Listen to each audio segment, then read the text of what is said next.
Is de man op ziek naar hemzelf? Grutte Pier is een groep van christelijke mannen die zo nou en dan bij elkaar komen om te praten over de rol van de man in de maatschappij, in het gezin en in het leeuwen. Mannencoach Klaas kent een bolfine in dit thema en is ik wel benijd. Waarom ziet je man dan op bij die oerdingen als fikkie stoken, viskje? Ja, er zijn een aantal dingen. Hè. Man, nou ja, ik praat wel even van mezelf. Als ik rust op ziekje, ik word viskie, maar ik heb volle meer de neiging om de natuur op te ziekje. Maar het op jezelf wezen, het bij jezelf uitkomen, dat door ik vaak alleenig ben. Dan vier ik weer even, God, wat wil ik nou precies? En dat stuk, dat zit in dat viskie en in het rust en zo. Een week lang zullen we aan de slag met de mooie van Grutte Pier onder begeleiding van Klaas. Altijd onderwijs, altijd in de auto, altijd op kantoor, onder de telefoon of achter het toetsenbord. In hoeverre krijgt de man nog rest? Het zijn we jou te zijn mooi uitvinden. Ik dacht dat we hier met de visking gaan. Na een drokke week, dan hebben ik wel wat tijd en behoefte om wat stilte en wat rust. Succes! Succes! Sst, wel stil wezen, hé?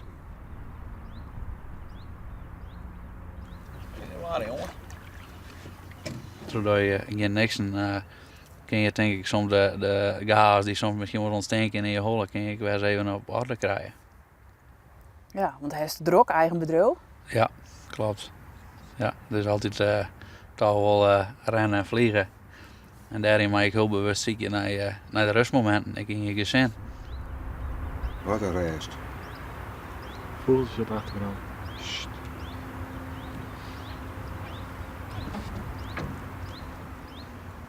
Vooruit weten dan rennen alle drukte bewieren van je vrouw voorbij. En dat kan net de bedoeling wezen. Hij met Dirk op bij Grutte Pier?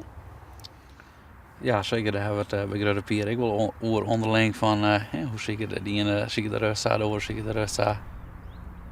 Ik denk zeker dat het iets is voor de man van nou. Ik denk dat het iets is voor elke man om de rust te zoeken. Ja, je wordt graag, je wil zelfverzekerd worden, je wil jezelf worden, je bent op zoek naar jezelf, denk ik.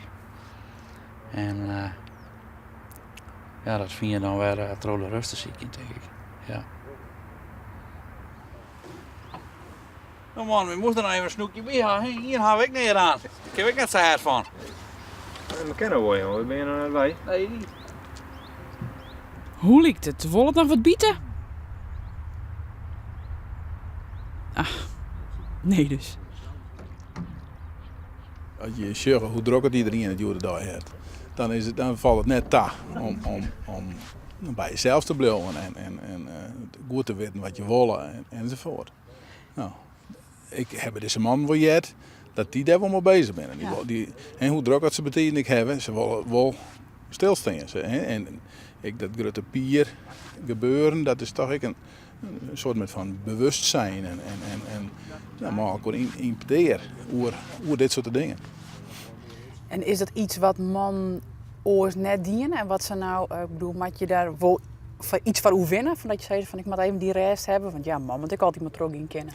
Nou, een heleboel mensen wil het net, ja. Een heleboel mensen ben saffier bij hunzelf hoor, dat die resten net een zegen is, maar een vloek. Dat ze zich heel ongemakkelijk voelen. Maar ik denk dat het van groot belang is. Je nou man of vrouw binnen eigenlijk. Ja, dat maakt het net uit.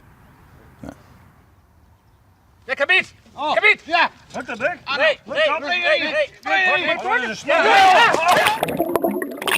Ik heb hem! Het is een groot!